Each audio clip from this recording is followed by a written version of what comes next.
नमस्कार. गरजा रायगड 7 संवाद या वृत्तवाहिनीत आपलं स्वागत आहे.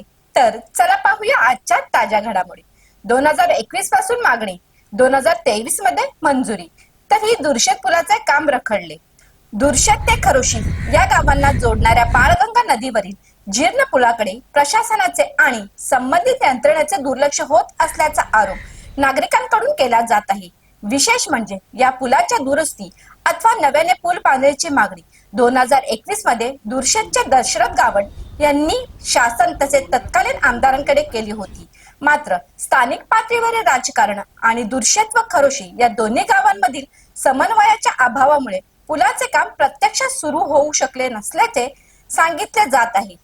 महत्वाची बाब म्हणजे जुलै 2023 च्या पुरवणी अर्थसंकल्पात या पुलाच्या कामाला मंजुरी मिळाली असून त्यासाठी तब्बल 11.9 कोटी रुपयांची अर्थसंकल्पीय तरतूद करण्यात आली आहे. मंजुरी मिळूनही अद्याप कामाला सुरुवात झालेली नसल्याने नागरिकांमध्ये नाराजी व्यक्त होत आहे. 2 दिवसापूर्वी या जुन्या जीर्ण पुलाचा कठडा तुटून नदीत कोसळला. सुदैवाने या घटनेत कोणतीही जीवितहानी झाली नाही. मात्र पुलाची अवस्था अत्यंत धोकादायक झाली असून यापूर्वीही पुलावरील गंजलेले पत्रे व लोखंडी भाग तुटल्याने अनेकांना दुखापत झाल्याचे नागरिकांचे म्हणणे आहे. या पार्श्वभूमीवर दुर्शेत सरपंच दशरथ गावंड यांनी मंजूर असलेल्या पुलाच्या कामाला तातडीने सुरुवात करण्याची मागणी पुन्हा एकदा केली आहे. या पुलामुळे दुर्शेत आणि खरोशी ही दोन्ही गावे थेट जोडली जाणार असून विद्यार्थी, शेतकरी तसेच ग्रामस्थांना मोठा फायदा होणार आहे. विशेषतः नवरात्रीच्या काळात खरोशी येथे येणाऱ्या केळंबा देवीच्या दर्शनासाठी मोठ्या संख्येने भाविक येतात.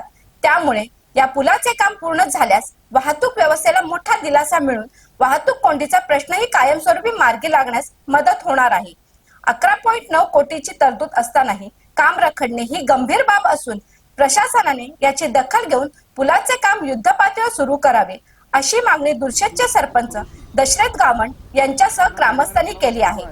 दुर्शेत आणि खरोशी ला जोडणाऱ्या पुलावरती उभा आहे आणि आजची सत्य परिस्थिती अशी आहे की या पुलावरती असलेल्या प्लेट पूर्णपणे गंजलेले आहेत आणि त्याला गाले पडलेले आहेत. तसंच साईडला असणारा ग्रिल हे सुद्धा खाली पडलेलं आहे आणि हे पूर्णपणे पडल्यामुळं शालेय विद्यार्थी, शेतकरी आणि ग्रामस्थांना त्या बाजूला जाण्याकरता धोकादायक परिस्थिती निर्माण झालेली आहे.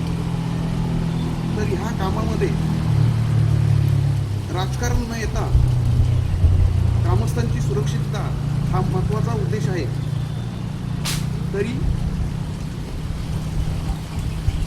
या संबंधित असणाऱ्या अधिकाऱ्यांना एक विनंती आहे की हे पूल पूर्णपणे नादुरुस्त झालेले आहे. त्यामुळे नवीन पूल लवकरात लवकर व्हावं आणि जी धोकादायक परिस्थिती आहे ही टाळता कशी याच्याकडे लक्ष द्यावं. कारण 2023 मध्ये याची आंतरसंकल्पीय तरतूद झाली आणि यासाठी निधीसुद्धा मंजूर झाला. परंतु आज तागायत ह्या पुलाला अवधी केल्यामुळं या नादुरुस्त पुलावरून लोकांना जीव मुठीत घेऊन प्रवास करावा लागतो. तरी शासनाला विनंती आहे की हे काम लवकरात लवकर पूर्ण व्हावं. तर अशाच अनेक ताज्या घडामोडी पाहण्यासाठी गरजा रायगड 7 संवाद या वृत्तवाहिनीला सबस्क्राईब करून बेल आयकॉनवरती क्लिक करा. धन्यवाद.